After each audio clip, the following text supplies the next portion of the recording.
ರೀತಿ ಹ್ಯಾಂಡಲ್ ಮಾಡುತ್ತೆ ರಾಜ್ಯ ಸರ್ಕಾರ? ಇಲ್ಲ, ಅದ್ರ ಬಗ್ಗೆ ಈಗ ಸರ್ವಪಕ್ಷದ ಸಭೆಯನ್ನು ಕರಿತೀನಿ ಅಂತ ಹೇಳಿ ಮುಖ್ಯಮಂತ್ರಿಗಳು ಪ್ರಸ್ತಾಪ ಮಾಡಿದ್ದಾರೆ. ಇದು ಪ್ರತಿ ಬಾರಿನೂ ಕೂಡ ನಮಗೆ ಇಂಥದ್ದೇ ಸಮಸ್ಯೆಗಳು ಬರುತ್ತೆ. ನೀರು ಇರುವಾಗ ನಾವು ಅವ್ರನ್ನ ಕೇಳೋದು ಕೂಡ ಇಲ್ಲ, ನಾವೇ ಕೊಡ್ತೇವೆ. ಕಳೆದ ವರ್ಷ ಆಗಲಿ ಅದರ ಹಿಂದಿನ ವರ್ಷ ಆಗಲಿ ಅವ್ರಿಗೇನು ನಮಗೆ ಫಿಕ್ಸ್ ಮಾಡಿರೋ TMC ವಾಟರ್ ಇದೆ ಅದರ ಹೆಚ್ಚು ಕೊಟ್ಟಿದ್ದೇವೆ. ಈ ಬಾರಿ ನಮಗೆ ಕುಡಿಯೋದಕ್ಕೆ ನೀರಿಲ್ಲ ಅನ್ನುವಂಥ ಸನ್ನಿವೇಶ ಇರುವಾಗ ಅವರು 3,500 ಕ್ಯೂಸೆಕ್ಸ್ ಅನ್ನ ನೀರು ಕೊಡಬೇಕು ಅಂತ ಹೇಳುವಂಥದ್ದು ಎಷ್ಟು ಸರಿ ಅಂತ. ನಮ್ಮಲ್ಲಿ ಇದ್ದಾಗ ಕೊಡೋಣ, ತೊಂದರೆ ಇಲ್ಲ. ಅದ್ರ ಬಗ್ಗೆ ಮುಖ್ಯಮಂತ್ರಿಗಳು ಒಂದು ಸರ್ವಪಕ್ಷದ ಸಭೆಯನ್ನು ಕರಿಬೇಕು ಅಂತ ಪ್ರಸ್ತಾಪ ಮಾಡಿದ್ದಾರೆ. ಜೊತೆಗೆ 3ನೇ ತಾರೀಕು ತಮಿಳುನಾಡಿನ ಮುಖ್ಯಮಂತ್ರಿಗಳು ಬೆಂಗಳೂರಿಗೆ ಬರುವ ಸಾಧ್ಯತೆ ಕೂಡ ಇದೆ. ಅದಿನ್ನೂ ಕನ್ಫರ್ಮ್ ಆಗಬೇಕು. ಒಂದು ವೇಳೆ ಅವ್ರು ಬಂದಾಗ ಅದನ್ನ ನಾವು ಅವ್ರ ಜೊತೆಯಲ್ಲೂ ಕೂಡ ಪ್ರಸ್ತಾಪ ಮಾಡಬಹುದು.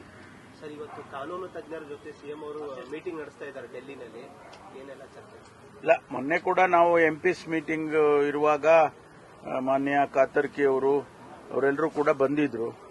ನಮ್ಮ ನೀರಾವರಿ ಸಚಿವರು ಕೂಡ ರಾಮಲಿಂಗ ರೆಡ್ಡಿ ಅವರು ಕೂಡ ಬಂದಿದ್ರು ಅಲ್ಲಿಗೆ. ಬಹುಶಃ ನನಗೆ ಬೇರೆ ಕೆಲಸ ಇತ್ತು ಅಂತ ನೆನ್ನೆ ವಾಪಸ್ ಬಂದೆ. ಇವತ್ತು ಅವರು ಸಭೆಯನ್ನ ಮಾಡಿದ್ರೆ ಅವರು ಒಂದು ತೀರ್ಮಾನ ತಗೊಳ್ತಾರೆ ಅಂತ ಅನ್ಕೊಳ್ತೀನಿ. ಸರ್, ಕಾವೇರಿ ವಿಚಾರಕ್ಕೆ ಇವತ್ತು ಸಹ ಕನ್ನಡ ಪರ ಸಂಘಟನೆಗಳೊಂದಷ್ಟು ಪ್ರತಿಭಟನೆಗೆ, ಹೋರಾಟಕ್ಕೆ ಕರೆ ಕೊಟ್ಟಿದೆ. ಇಲ್ಲ, ಸ್ವಾಭಾವಿಕವಾಗಿ ಅವರು ಮಂಡ್ಯದಲ್ಲಿ ಮತ್ತು ಸುತ್ತಮುತ್ತ ಎಲ್ಲ ಪ್ರತಿಭಟನೆಗಳನ್ನ ರೈತ ಸಂಘದವರು ಮತ್ತು ಬೇರೆ ಬೇರೆ ಸಂಘದ ಸಂಸ್ಥೆಗಳು ಮಾಡ್ತಾರೆ. ಅವರು ನಿನ್ನೆ ಕೂಡ ಮಾಡಿದ್ದಾರೆ. ಯಾಕೆಂದ್ರೆ 3,500 ಅವ್ರಿಗೂ ಗೊತ್ತಿದೆ ನೀರಿಲ್ಲ ಹೇಗೆ ಕೊಡೋದು ಅಂತೇಳಿ. ಸರ್ಕಾರ ಒಂದು ವೇಳೆ ಒಪ್ಪಿಕೊಂಡು ಇರೋ ನೀರನ್ನು ಕೊಟ್ಬಿಡ್ಬೋದೇ ಅಂತ ಆತಂಕವನ್ನ ವ್ಯಕ್ತಪಡಿಸ್ತಾ ಅವ್ರು ಮಾಡಿದ್ದಾರೆ. ನಾವು ನೋಡೋಣ ಏನು ಅಂತಿಮವಾಗಿ ಏನು ಸರ್ಕಾರ ತೀರ್ಮಾನ ತಗೊಳ್ಬೇಕು. ಮೇಕೆದಾಟು ಯೋಜನೆಗೂ ಕೂಡ ತಮಿಳುನಾಡು ಪತ್ರ ಬರೆದಿದ್ದಾರೆ ಪ್ರಧಾನಿ ಮೋದಿಗೆ. ಅಲ್ಲ, ಈಗ ಅವರು ನೋಡಿ, ಕೋರ್ಟೇ ಹೇಳಿದೆ, ನೀವು ಅವರ ರಾಜ್ಯದಲ್ಲಿ ಅವ್ರು ಕಟ್ಕೊಳಕ್ ನಿಮ್ದೇನಿದೆ, ನಿಮಗೆ ನೀರು ಬೇಕು, ನಿಮಗೇನು ನಾವು ತೀರ್ಮಾನ ಮಾಡಿದೀವಿ ಅಷ್ಟು ಪ್ರಮಾಣದ ನೀರು ಕೊಟ್ರೆ ಆಯ್ತಲ್ಲ ನಿಮ್ಗೆ ಅಂತಕ್ಕಂಥ ಮಾತನ್ನ ಹೇಳಿದ್ದಾರೆ. ಹಾಗಾಗಿ ಅವ್ರದ್ದು ತಕರಾರು ಇರ್ಲಿಕ್ಕೆ ಸಾಧ್ಯ ಇಲ್ಲ. ಅವ್ರೇನ ಹೇಳಿದ್ರು ಕೂಡ ಕೋರ್ಟಲ್ಲಿ ಹೇಳ್ಬೇಕಾಗ್ತದೆ. ಅಲ್ಲಲ್ಲ, ಅವರು ಬರೀಲಿ, ಪತ್ರ ಬರೆಯೋದಕ್ಕೆ ಯಾರು ಸ್ಟಾಪ್ ಮಾಡಕ್ಕಾಗುತ್ತೆ? ಆದ್ರೆ ಪ್ರಧಾನಮಂತ್ರಿಗಳು ಆಗ್ಲಿ ಅಥವಾ ಕೋರ್ಟ್ ಆಗ್ಲಿ, ಪ್ರಧಾನಮಂತ್ರಿಗಳು ಕೋರ್ಟಿಗಿನ್ನ ಮೇಲೆ ಇರೋದಿಲ್ಲ. ಕೋರ್ಟ್ ಏನ್ ತೀರ್ಮಾನ ಮಾಡುತ್ತೆ ಅಂತಿಮವಾಗಿ ಅದೇ ಫೈನಲ್. ಅದರಿಂದ ಈಗ ಅವರು ಅಂತಿಮವಾಗಿ ತೀರ್ಪು ಕೊಟ್ಟಿದ್ದಾರೆ, ಅದ್ರ ಪ್ರಕಾರ ಹೋಗ್ತೇವೆ. ವಿಜಯ್ ಅವರು ರಾಜ್ಯಕ್ಕೆ ಬರ್ತಿರೋದನ್ನ ಬಿಜೆಪಿ ಅವರು ವಿರೋಧ ಮಾಡ್ತಾ ಇದ್ದಾರೆ. ಇಂಡಿ ಒಕ್ಕೂಟದಲ್ಲಿ ಇವರು ಇರೋದ್ರಿಂದ ಇವರು ಮೇಕೆದಾಟು ಯೋಜನೆಗಾಗಿ ಈಗಾಗಲೇ ವಿರೋಧ ವ್ಯಕ್ತಪಡಿಸಿದ್ದಾರೆ. ಅವ್ರು ಬಂದು ಇನ್ನೇನು ಹೇಳಿದ್ದಾರೆ, ಕರ್ನಾಟಕದ ಮುಂದೆ ಅವಮಾನ ಮಾಡುವಂತಹದ್ದು ಯಾಕೆ ಬೇಕು ಅನ್ನುವಂತಹದ್ದು ಬಿಜೆಪಿ ಅವರು ವಾದ. ಸರ್, 2 ರಾಜ್ಯದ ಮುಖ್ಯಸ್ಥರು ಅನೇಕ ಸಮಸ್ಯೆಗಳಿರ್ತಾವೆ, ಅವುಗಳನ್ನು ಸೇರಿ ನಾವು ಬಗೆಹರಿಸಿಕೊಳ್ತೀವಿ ಅಂತಂದ್ರೆ ಅದು ಕೂಡ ಆಗಬಾರ್ದು ಅಂತಂದ್ರೆ ಒಕ್ಕೂಟದ ವ್ಯವಸ್ಥೆಯಲ್ಲಿ ಇದೆಲ್ಲ ಸಾಮಾನ್ಯ. ಮೊನ್ನೆ ಭದ್ರಾ ಪ್ರಾಜೆಕ್ಟಿನ ಹತ್ರ ನಾವು ಆ ಗೇಟ್ಗಳೆಲ್ಲ ರಿಪ್ಲೇಸ್ ಮಾಡಿತ್ತು. ಅದರ ಉದ್ಘಾಟನೆಗೆ ಚಂದ್ರಬಾಬು ನಾಯ್ಡು ಅವರು ಬಂದಿದ್ರು, ತೆಲಂಗಾಣ ಮುಖ್ಯಮಂತ್ರಿಗಳು ಬಂದಿದ್ರು ಮತ್ತು ನಮ್ಮ ಮುಖ್ಯಮಂತ್ರಿ 3 ಜನ ಸೇರ್ಕೊಂಡು ಕೆಲವು ವಿಷಯಗಳನ್ನ ಪ್ರಸ್ತಾಪ ಮಾಡಿದ್ದಾರೆ. ಅದು ನದಿ ಜೋಡಣೆ ಇರಬಹುದು ಅಥವಾ ಬೇರೆ ನೀರಿನ ಹಂಚಿಕೆ ಇರಬಹುದು, ಅದನ್ನ ಪ್ರಸ್ತಾಪ ಮಾಡಿ ನಾವೇ ಬಗೆಹರಿಸಿಕೊಳ್ತೀವಿ ಅಂತ ಹೇಳಿ ಮಾತಾಡ್ಕೊಂಡಿದ್ದಾರೆ. ಆಮೇಲೆ ಇನ್ನೊಂದು ರಿಸರ್ವಾಯರ್ ಕಟ್ಟಬೇಕು ಅನ್ನುವಾಗ 90% ಕೇಂದ್ರ ಕೊಡುತ್ತೆ, 10% ರಾಜ್ಯ ಕೊಡಬೇಕು ಅಂತ ಹೇಳಿ ಕೇಂದ್ರದ ನೀರಾವರಿ ಸಚಿವರು ಕೂಡ ಅದೇ ಸಭೆಯಲ್ಲಿ ಪ್ರಸ್ತಾಪ ಮಾಡಿದ್ದಾರೆ. ಹೀಗೆ ನಾವು ಪಕ್ಕದ ರಾಜ್ಯಗಳು ನಮ್ಮ ಸಮಸ್ಯೆಗಳನ್ನು ಬಗೆಹರಿಸಿಕೊಳ್ಳೋದಾದ್ರೆ ಅದಕ್ಕೆ ಬಿಜೆಪಿಯವರಿಗೆ ಏನ್ ತಕರಾರು? ಏನ್ ಜಗಳಾಡ್ಕೊಂಡೇ ಇರಬೇಕಾ ನಾವು?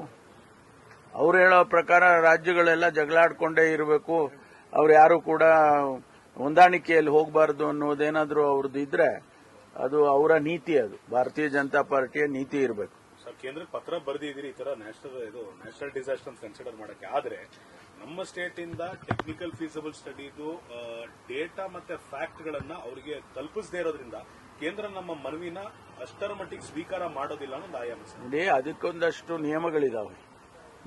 ಆಗಸ್ಟ್ ತಿಂಗಳಲ್ಲಿ ಮಳೆ ಬರುತ್ತೆ ಅಂತ ಒಂದು ವೆದರ್ ಮ್ಯಾನ್ ಹೇಳ್ತಾರೆ, ಫೋರ್ಕಾಸ್ಟ್ ಹೇಳುತ್ತೆ. ಆಗಸ್ಟ್ ಅಲ್ಲಿ ನಾವು ಮಳೆಯನ್ನ ನೋಡಿಕೊಂಡು ಆಗಸ್ಟ್ ಎಂಡ್ವರೆಗೆ ನಾವು ಸ್ಟಡಿ ಮಾಡಿ ಆಗಸ್ಟ್ ಎಂಡ್ನಲ್ಲಿ ನಾವು ಮೆಮೊರಾಂಡಮ್ ಅನ್ನ ಕೊಡಬಹುದು. ಸಾಮಾನ್ಯವಾಗಿ ಹಾಗೆ ಆಗೋದು. ಆಗಸ್ಟ್ ಎಂಡಿಗೆ ಕೊಡ್ತಾರೆ, ಸೆಪ್ಟೆಂಬರ್ಗೆ ಅವ್ರ ಟೀಮ್ ಬರುತ್ತೆ, ಕೇಂದ್ರದ ಟೀಮ್ ಬರುತ್ತೆ. ಆನಂತರ ಅವರು ಅಸೆಸ್ ಮಾಡಿ ರಾಜ್ಯಕ್ಕೆ ಏನು ಹಣ ಕೊಡಬೇಕು ಅಂತ ನಾವು ಕೇಳಿರ್ತೀವಿ, ಅದರಲ್ಲಿ ಎಷ್ಟು ಕೊಡಬಹುದು ಅಂತ ಹೇಳಿ ಕೊಡ್ತಾರೆ. ಈಗ ನಾವು ಬರೆದಿರೋದು ಒಂದು ಪ್ರಿಲಿಮಿನರಿ ಆಗಿ ಈ ಸಿಚುವೇಶನ್ ಹಿಂಗಿದೆ, we are forcing A severe drought in our state ಅಂತ ಒಂದು ಇಂಡಿಕೇಶನ್ ಕೊಟ್ಟಿದ್ದೀವಿ. ಅದಕ್ಕೆ ಅವರು ಅದರಲ್ಲಿ ಮುಖ್ಯವಾಗಿ ನಾವು ಕೇಳಿದ್ದು to declare the drought affected area. ಅದಕ್ಕೆ ನಿಯಮಗಳಿದಾವೆ, 10 ಮಾನದಂಡಗಳನ್ನ ಕೇಂದ್ರ ಸರ್ಕಾರ ಮಾಡಿದ್ದಾರೆ.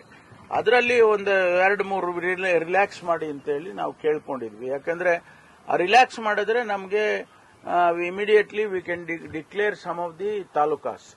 ಅಲ್ಲಿ northern part of the state, ಅಲ್ಲಿ ನಾರ್ತ್ ಕರ್ನಾಟಕದಲ್ಲಿ ನಾವು ಹೇಳ್ಬೋದು ಇಂಥ ತಾಲೂಕು 80% ಮಳೆ ಕಡಿಮೆ ಆಗಿದೆ ಅನ್ನೋ ತಾಲೂಕನ್ನು ನಾವು ಡಿಕ್ಲೇರ್ ಮಾಡಕ್ಕಾಗಿಲ್ಲ ಅಂದ್ರೆ ಈ ಮಾನದಂಡಗಳಿಂದ ಆಗೋದಿಲ್ಲ. ಅದಕ್ಕೆ ನಾವು ರಿಲ್ಯಾಕ್ಸ್ ಮಾಡಿ ಅಂತ ಕೇಳಿದ್ವಿ. ಅದನ್ನಾದ್ರೂ ಮಾಡಬಹುದಲ್ಲ. ಸರ್, ಕ್ಯಾಬಿನೆಟ್ ಇವತ್ತು ಏನ್ ನಿರೀಕ್ಷೆ ಸರ್? ಅಲ್ಲ, ಈಗ ಇವತ್ತು ಸಂಜೆ ಬಹುಶಃ ರಾಹುಲ್ ಗಾಂಧಿ ಅವರು ಮತ್ತು ನಮ್ಮ ಎಐಸಿಸಿ ಅಧ್ಯಕ್ಷರು, ನಮ್ಮ ಇನ್ಚಾರ್ಜ್ ಸೆಕ್ರೆಟರಿಗಳು, ಪ್ರಧಾನ ಕಾರ್ಯದರ್ಶಿಗಳು ಮತ್ತು ಸಿಎಂ ಇವರು ಅಧ್ಯಕ್ಷರು, ಎಕ್ಸ್-ಸಿಎಂ ಅವರೆಲ್ಲ ಚರ್ಚೆ ಮಾಡಿ ಫೈನಲ್ ಮಾಡ್ಕೊಂಡು ಬರ್ತಾರೆ. ಇವತ್ತು ಪ್ರೊಲಾಂಗ್ ಆಗ್ತಾನೆ ಇದೆ ಸರ್. ಎಲ್ಲ ಒಂದ್ ಕಡೆಗೆ ಇಬ್ರು ಒಂದೇ ಪೇಜ್ ಅಲ್ಲಿ ಬರಕ್ ಆಗ್ತಿಲ್ವಾ? ಅವ್ರು ಕೊಡ್ತಿರೋದನ್ನ ಇವ್ರು ಒಪ್ತಿಲ್ಲ, ಇವ್ರು ಹೇಳ್ತಿರೋದನ್ನ ಅವ್ರು ಒಪ್ತಿಲ್ಲ, ಆ ತರ ಇದೆ. ಇಲ್ಲ, ಕಾರಣ ಅದಲ್ಲ. ಕಾರಣ ರಾಹುಲ್ ಗಾಂಧಿ ಅವರು ವಿದೇಶದಲ್ಲಿ ಪ್ರವಾಸದಲ್ಲಿದ್ದರು, ಬಂದಿದ್ದಾರೆ. ಈಗ ಪಾರ್ಲಿಮೆಂಟ್ ಪ್ರಾರಂಭ ಆಗಿದೆ. ಪ್ರಯಾರಿಟಿ ಪಾರ್ಲಿಮೆಂಟಿಗೆ ಕೊಡ್ಬೇಕಾ, ನಮ್ಮ ಎಕ್ಸ್ಪೆನ್ಷನ್ ಕೊಡ್ಬೇಕಾ ಅಂತ ಅಷ್ಟೇ. ಆಗುತ್ತೆ, ಇವತ್ತು ನಾಳೆ ಆಗ್ಬಿಡುತ್ತೆ. ಸರ್, ಇವತ್ತು ಈಗಷ್ಟೇ ಜಮೀರ್ ಅವರು ಡೆಲ್ಲಿಗೆ ಹೋಗಿದ್ದಾರೆ. ಹೆಚ್ಚುವರಿ ಡಿಸಿಎಂ ಬಗ್ಗೆ ಚರ್ಚೆ ನಡೀತಾ ಇದೆ ಅಂತ ಒಂದು ಕೂಗಿದೆ. ಅದ್ರ ಬಗ್ಗೆ ನನಗೆ ಮಾಹಿತಿ ಇಲ್ಲ. ಏನು ತೀರ್ಮಾನ ಹೈಕಮಾಂಡ್ ಮಾಡ್ತಾರೋ ಅದನ್ನೆಲ್ಲ ನಾವು ಒಪ್ಕೋಬೇಕಲ್ವಾ. ಇವತ್ತಾಗ್ಬೋದು ಸರ್ ಅಂದಾಜು? ನನಗೂ ಅನ್ಸುತ್ತೆ ಆಗುತ್ತೆ ಅಂತ. ರಾಜ್ಯಪಾಲರಿಗೇನೋ ಸಮಯ ಇವತ್ತಾದ್ರೆ ನಾಳೆನೆ ಮಾಡ್ತಾರೆ. ಅದು ಸಮಯ ಕೊಡೋದಿಲ್ಲ ಹೆಚ್ಚು, ಯಾಕೆಂದ್ರೆ ಮತ್ತೆ ತಿರ್ಗಾ ಬೇರೆ ಬೇರೆ ರೀತಿ ಡೆವಲಪ್ಮೆಂಟ್ಸ್ ಆಗುತ್ತೆ ಅಂತ ಇಮಿಡಿಯೇಟ್ ಆಗಿ ಮಾಡ್ತಾರೆ. ರಾಜಭವನದಲ್ಲಿ ತಯಾರಿ ಎಲ್ಲ ಆಗ್ತಾ ಇದೆ ಮಾಡ್ಕೊಳಕ್ ಮೊದಲೇ ಹೇಳಿದಾರಲ್ಲ ಅವ್ರಿಗೆ. Thank you.